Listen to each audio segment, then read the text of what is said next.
Hello everyone, good evening. কেমন আছো সবাই? আশা করছি রাধা মাধবের কৃপায় সবাই ভালো আছো। আবারও চলে আসলাম নতুন একটা ব্লগ ভিডিও নিয়ে। তবে আজকের ব্লগটা সন্ধ্যে থেকেই বলতে পারো, কারণ রাতের যে কিছু রুটিন থাকে সেইগুলো তোমাদের সাথে আজকে শেয়ার করার খুব ইচ্ছে করছিল। তাই জন্য কিন্তু আজকে রাতের রুটিনটাই তোমাদের সাথে শেয়ার করে নিচ্ছি। দুধটা গ্যাসের মধ্যে বসিয়ে বাইরে গিয়েছিলাম। বাইরে বলতে ওই আমাদের আগের রুমটাতে গিয়েছিলাম। এবার হঠাৎ মনে পড়লো যে গ্যাসে দুধ বসিয়েছি। এবার কিন্তু চটজলদি করে দৌড়ে এসে দেখি দুধটা কিন্তু আরেকটু হলেই পড়ে যেত। তো যাই হোক, ঠাকুরের কৃপায় আমার দুধটা কিন্তু আজকে আর পড়েনি। কারণ কি প্রায় সময় কি হয় বলো তো, ওই যে দুধ চাল করতে গিয়ে অনেকটা দুধ এমনিতেই ফেলে দিই। ওই যে গ্যাসে বসিয়ে মনে থাকে না, আর একটু পর দেখি কি চট করে দুধটা পড়ে যায়। তাই জন্য আজকে অনেকটাই কিন্তু ভাগ্য ভালো, দুধটা কিন্তু আর পড়েনি।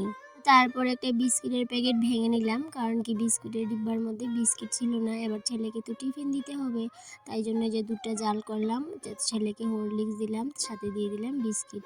আর দেখো এখন জল এসেছে, এই যে সন্ধ্যে 7টা বাজে এখন। আর আজকে সারাদিন জল আসেনি, গতকালকেও জল আসেনি।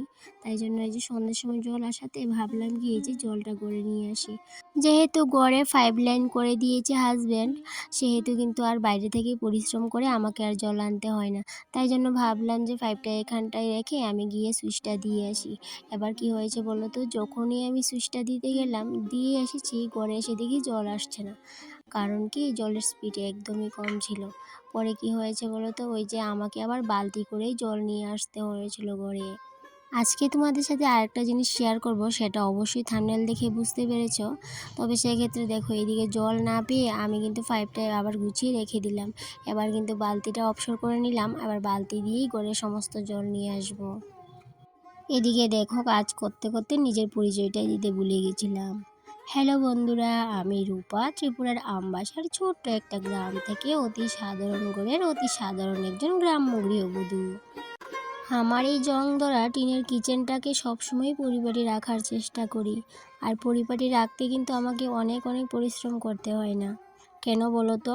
ওই যে পার্ট পার্ট করে যেহেতু রান্নাঘরটাকে পরিষ্কার করি, সেহেতু কিন্তু বেশি পরিশ্রম একদমই হয় না।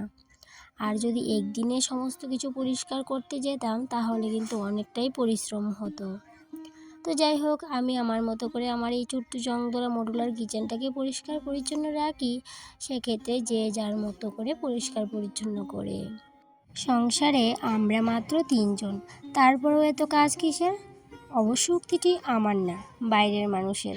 কি বলতো, আমি তাদেরকে কি করে বুঝাবো এত কাজ কিসের? সেক্ষেত্রে যারা সিঙ্গেল ফ্যামিলি আছো, তারা অবশ্যই ব্যাপারটা বুঝতে পারো।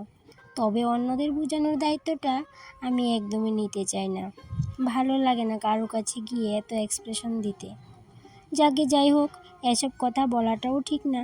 আর আমার মতে কোনো এক্সট্রা অবাঞ্ছিত কথা বলারই দরকার নেই।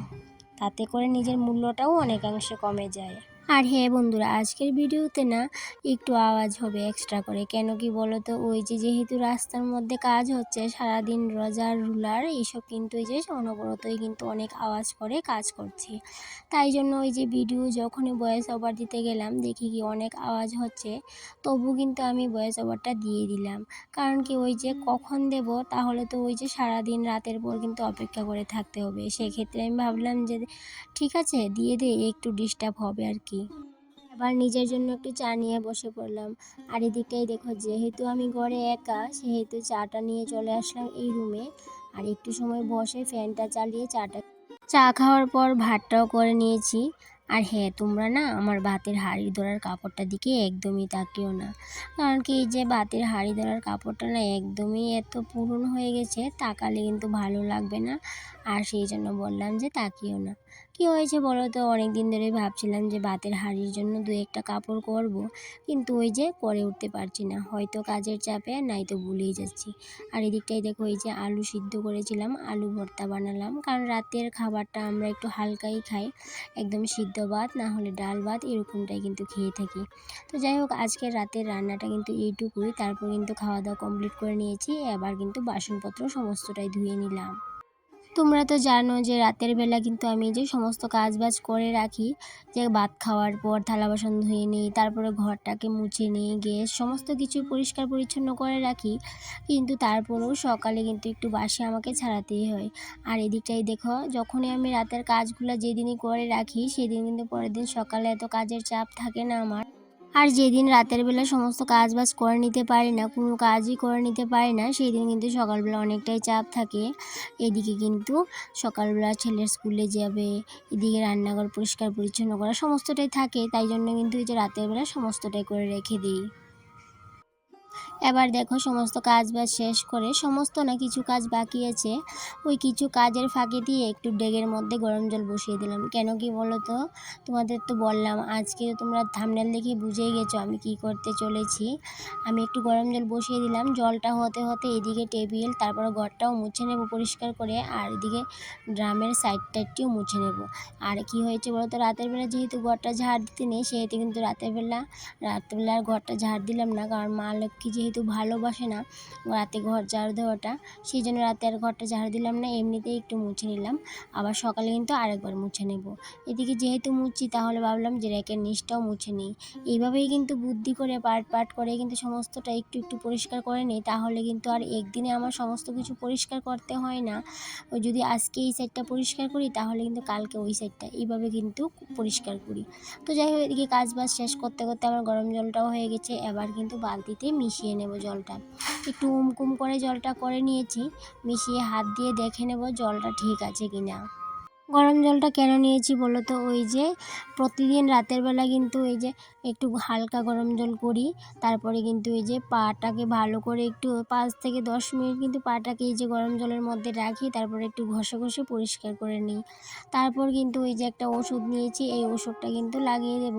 তাতে করে ওই যে 1 সপ্তাহের মধ্যে আমার পা ফাটা কিন্তু অনেকটাই কমেছে। 1 সপ্তাহ আগে যেরকম ছিল পাটা, সেদিক থেকে কিন্তু অনেকটাই দেখলাম কি অনেকটাই পরিবর্তন হয়েছে। তাই জন্য কিন্তু ওই যে আমি কিন্তু রোজ করে আর এই জিনিসটা করেই থাকি, যতই রাত হোক ততও কিন্তু আমি সমস্ত কাজবাজ শেষ করে এই কাজটা করেই থাকি। এবার দেখো, এই যে আমার হাতে দেখতে পাচ্ছ লেবুলিয়া গ্লিসারিন, এই গ্লিসারিনটা না আমি এনেছিলাম কিন্তু দেওয়া হয়নি, তো সেদিন ভাবলাম আনলাম, দেওয়া হয়নি, কয়েকদিন দিয়ে দেখি। তো এই যে সপ্তাহখানেক দেওয়ার পর দেখি পা ফাটাটা অনেকটাই কমেছে, তাই জন্য ভাবলাম যে আর এটাকে ইগনোর করব না। একটু কষ্ট হলেও কিন্তু প্রতি রাতে এই যে পাটাকে ভালো করে গরম জল দিয়ে ধুয়ে ভালো করে ঘষে তারপরে কিন্তু এটা লাগিয়ে নেব। তাতে করে কিন্তু পা ফাটাটা অনেকটাই কমে যায়।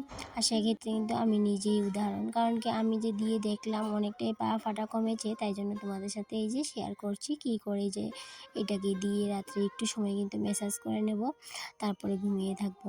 আর পরের দিন সকালে কিন্তু দেখলেই বোঝাই যায় যে কতটা কাজ করেছে এই গ্লিসারিনটা। তো যাই হোক বন্ধুরা, এইভাবে করেই আমি আমার পা ফাটাটা কমিয়ে নিচ্ছি। আর মনে হচ্ছে আরও 1 সপ্তাহে যদি আমি এইভাবে করে এটাকে ইউজ করি, তাতে করে কিন্তু আমার সম্পূর্ণ পা ফাটা কমেই যাবে।